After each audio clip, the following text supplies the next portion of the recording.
My name is Alyssa Garcia, as Jasmine mentioned. I am a Latina woman. I am from East LA. Boyle Heights is where my family is from. I also grew up in the San Gabriel Valley. I'm currently in Pasadena area in my living room, which used to be my dining room, but is now my home office. And yeah, I have dark hair. I am wearing glasses because all this screen time has required me to wear glasses now. And I have tons of books, portraits of family, couch in the back. And it's a nice gloomy day today. So yeah, as Jasmine mentioned, I am with Las Fotos Project. I have been with the organization since about 2015. Prior to that, I was an educator.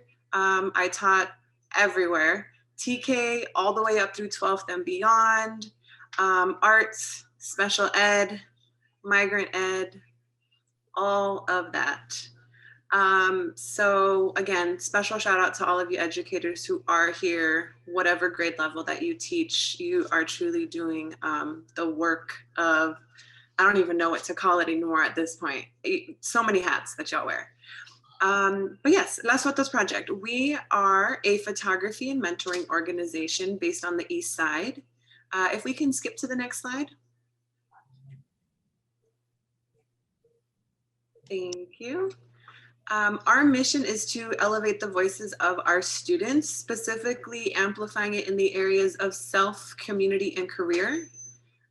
There's a few stats there for you and some quotes from some of our amazing, amazing students who have been with us and have committed a lot of time outside of school, outside of extracurriculars, outside of family and friends, to really pursue their creative growth with us. If we can skip to the next slide. We were founded in 2010, so we are currently celebrating our 10th year. Pandemic kind of threw us off in regards to birthdays. But we were founded in 2010 by our former executive director, Eric Ibarra. And we really just started acknowledging the discrepancy in the creative industry, specifically for students of color. As you all know, photo industry is saturated with a lot of older white men, and it's very difficult for some of our students to make their way into the industry, as well as just hold space and community for each other. So Eric really saw that and started pushing for this organization to really kind of grow its legs, grow its wings, and we are now here today doing the work that we do. Similar to Photoville, we are also a small but mighty staff of all female identified women of colors. Our board is also made up of the same. So that's our tiny little story there. This is all accessible via our website. And part of our celebration of our 10th year of being in existence is our Age of Change campaign, which you can learn about. We have tons of activations going on right now, and are also hoping to move into a new space as soon as things get figured out in the world in regards to COVID. If we can skip to the next slide. And thank you, Carly, in the chat for popping all of that in. The bulk of what we do at Las Fotos Project is our programming, right? So we have three main branches of programming: Esta Soy Yo, Digital Promotoras, and our CEO branches. Our Esta Soy Yo branch focuses on self, specifically using therapeutic photography techniques for our students to take deeper dives into their identity, into their communities, and really just exploring self. We do a lot of mixed media and self-portraiture within that realm. We also have our Digital Promotoras branch, which focuses on community and social advocacy, specifically through documentary photography and photojournalism. It kind of evolved from the Promotora model, which was ways to inform our community of all the resources, all of the discrepancies, all of the praises within things like mutual aid. And then we also have our CEO branch, which is our advanced program for some of our students who have been with us for a while, and that focuses on career. Students in there are actually putting together portfolios, using a lot of technical skills. They've shot on red carpets for the Hollywood Foreign Press. They've done campaigns with Nike and Foot Locker. So we kind of have a scaffolded approach where we go from Esta soy yo to digital promotoras to CEO. However, our students do have 100% freedom to explore whatever branch they would like each semester. We operate again in semesters in the fall and the spring. And we have students ranging in ages from 13 all the way through 19. We have a few freshmen in college. Pre-pandemic, they were in LA area. Now that we are in the middle of a pandemic, we have students joining us from Arizona, from the IE, from the OC, obviously from LA, downtown area, East Side, West Side. And they are all mentored for the course of their semester. So not only do they have a teaching artist, they have professionals in the industry to some capacity. We have folks who are shooting for places like Vogue, people working for LA Times, Al Jazeera, folks who are shooting for like the LA Rams, freelancers, people who are just avid hobbyists, and everything in between, who actually serve as a guide for our students throughout the course of a semester. In regards to our mentorship, we focus very heavily on critical mentoring, which prioritizes our students and keeps them at the forefront. A lot of times as educators, as mentors, we feel like we have so much to give, like, oh, when I was younger, I needed this, that, and the other. And our approach really kind of refocuses on students and asks our mentors, who asked you for that specific help, right? And waiting for youth to reach out, or asking open-ended questions to figure out what it is that youth need, instead of assuming we know what our youth need. But that's pretty much how our programs work. If we can skip to the next slide.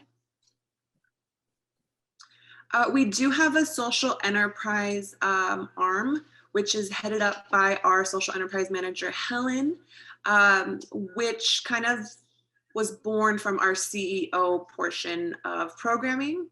These are students who actually go on contracted gigs. They're shooting a lot of the events that I mentioned previously, and they are actually being headhunted by organizations, by companies, and being paid for their time.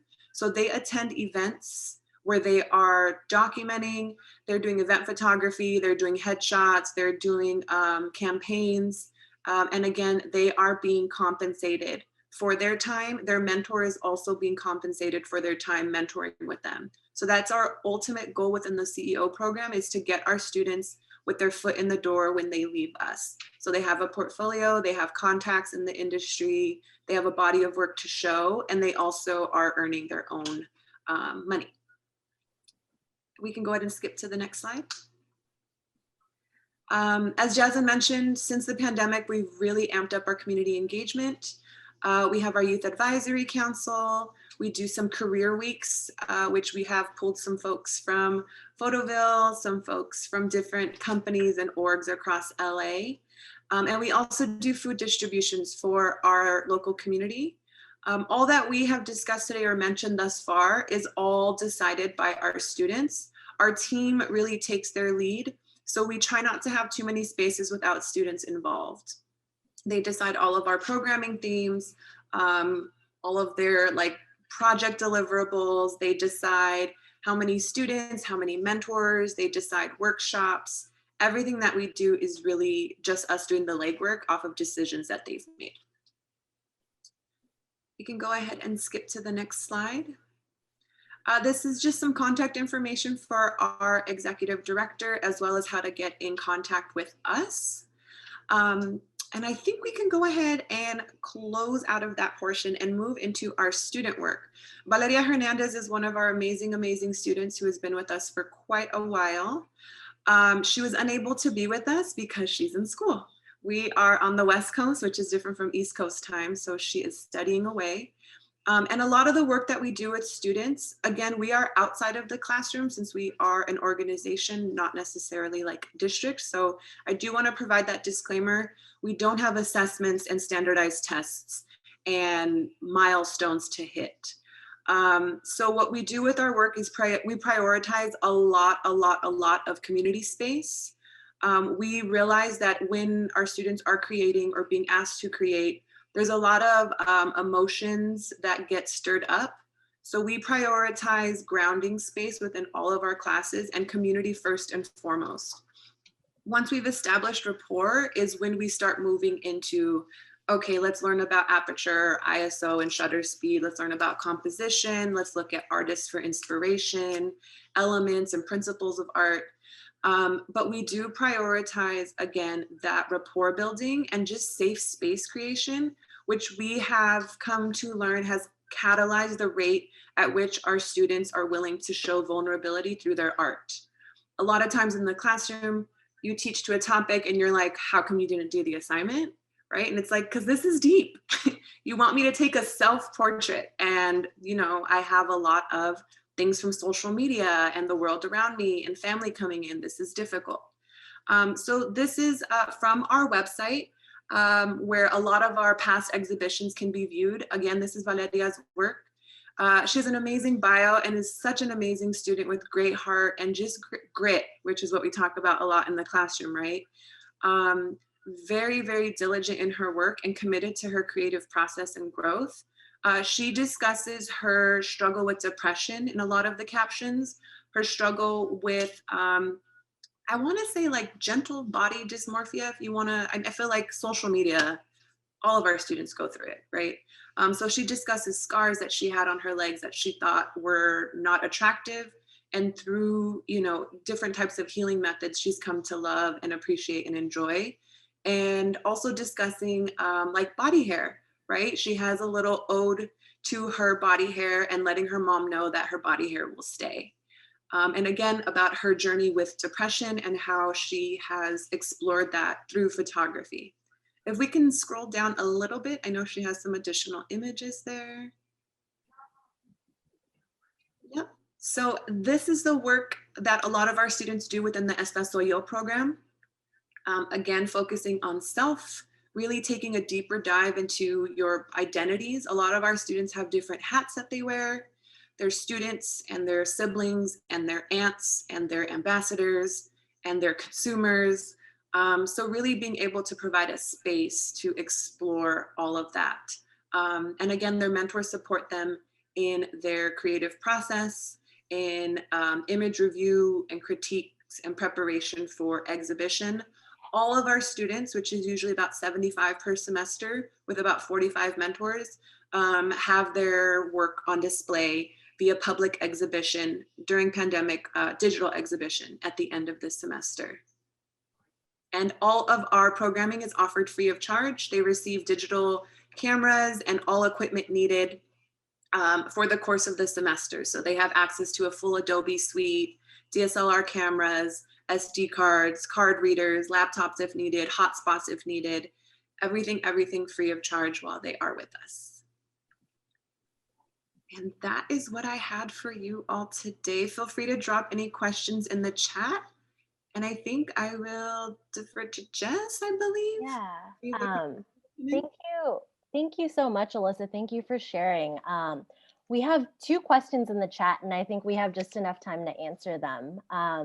Question 1 is from Kamal, asking, do you have an all BIPOC staff, student body, and mentors?